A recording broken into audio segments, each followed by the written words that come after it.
What is the true price of your paycheck? That direct deposit, the number that hits your account every 2 weeks or monthly. What did it really cost you? Your energy, your time, your freedom, or your sovereignty?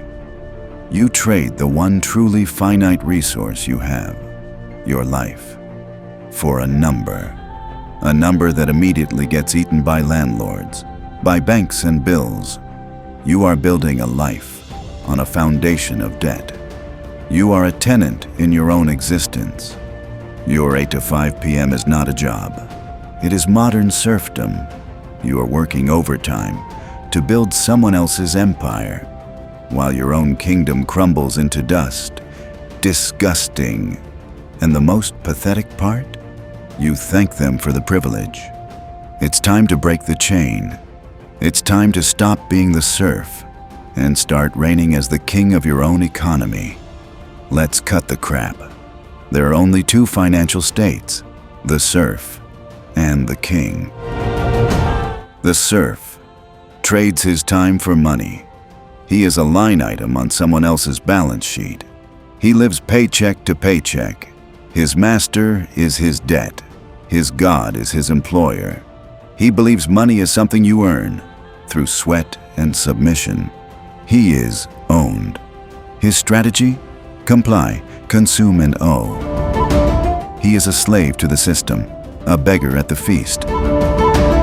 Now, the king. The king makes money work for him. He owns the balance sheet. He lives off the yield of his assets. His master is his own discipline. His God is his own strategy. He understands money is something you create through ownership and leverage. He is the owner. His strategy? Own, create, and leverage. He is the master of the system, the host of the feast. The serf asks, "What's the salary?" The king asks, "What's the equity?"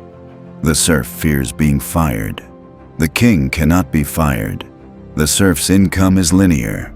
1 hour of work, 1 unit of pay. The king's income is geometric. 1 idea, 1 asset, pays forever. The serf is a cost. The king is an owner. Which one are you? Your bank statement is the only answer that matters. That knot in your stomach when a big bill arrives. That feeling of being trapped in a job you hate. The anxiety of, what if I get laid off? That is the serf's legacy. Fear. The serf's path is easy now. It's the well-trodden path. It requires no initial thought, but it leads to a lifetime of quiet desperation and dying with nothing. The king's path is hard now. It requires brutal self-denial and strategic foresight, but it leads to the only thing that matters: true freedom. You've been choosing the cage, and it's making you weak, dependent, and powerless. It's time to seize the means of your own production. The right time to build your kingdom. This is not my opinion. This is the timeless law of power and poverty. Machiavelli, the supreme strategist of statecraft, understood the foundation of power. A prince who is financially dependent on his nobles is not a prince. He is a puppet. Likewise, a man who is financially dependent on an employer is not free. He is a well-paid serf. Machiavelli would tell you that your first duty is to secure your own financial fortress. Only then can you act with true virtue and independence. To our Christian brothers, the book of Proverbs, written millennia ago, states a law as relevant today as it was then. The rich rule over the poor, and the borrower is slave to the lender. Let that sink in. It doesn't say the borrower is inconvenienced. It says he is a slave. The serf is a slave to his mortgage, a slave to his car loan and to his credit card company. He rules nothing, but he is ruled. The king has no masters. He is the lender and the ruler. The serf's financial life is a monument to his own subjugation. The king's financial life is a testament to his own sovereignty. They are not playing the same game, and neither are they living in the same reality.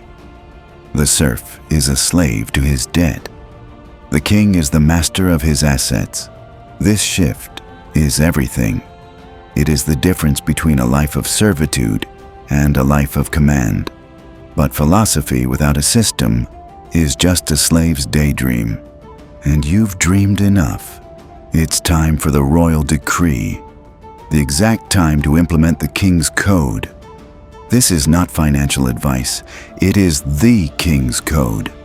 5 non-negotiable laws to transition from serfdom to sovereignty. Law 1.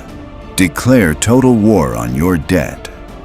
The serf accepts debt as a fact of life. The king sees it as an act of war against his freedom. You will adopt a wartime mentality. Every non-essential expense is a traitor.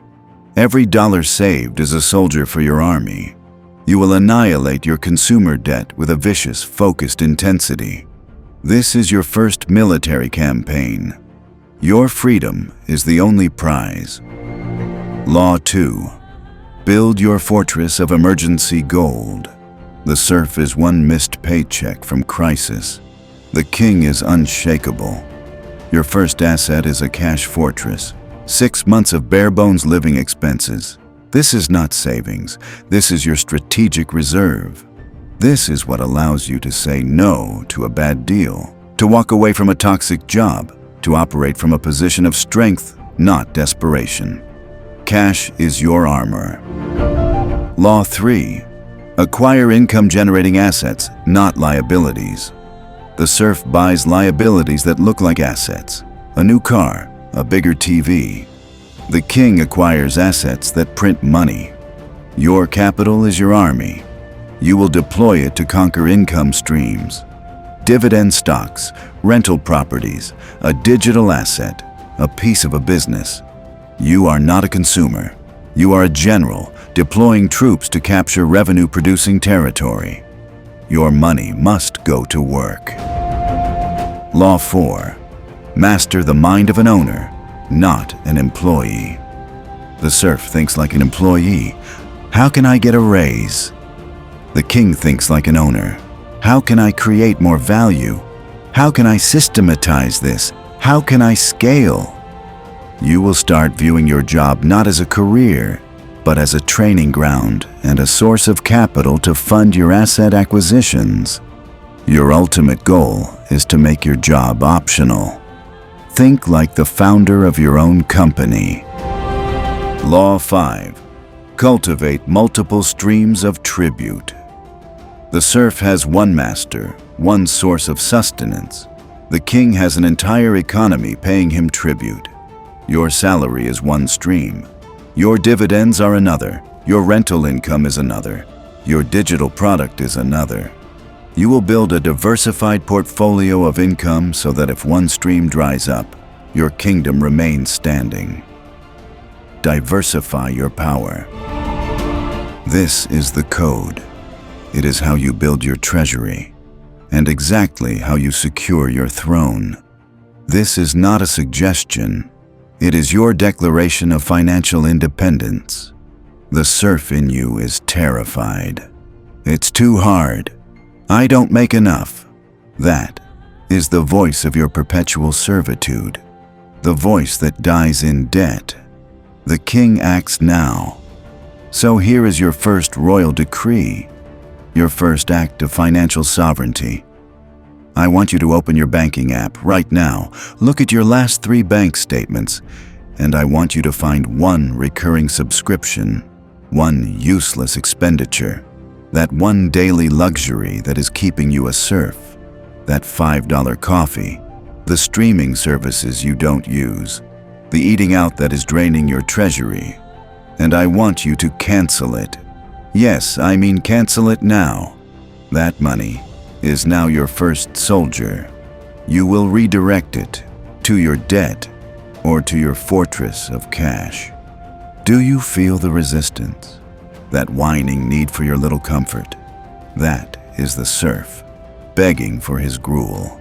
starve him. This small, decisive, symbolic act is you taking command of your economy.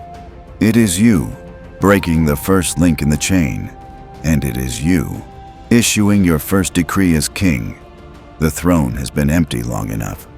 Stop spending, stop borrowing and begging. Start to build. This is your economic awakening. Subscribe. But only if you're ready to join the brotherhood of builders, to own what others only rent, to command what others must obey. This is not a community for serfs. This is a legion for kings.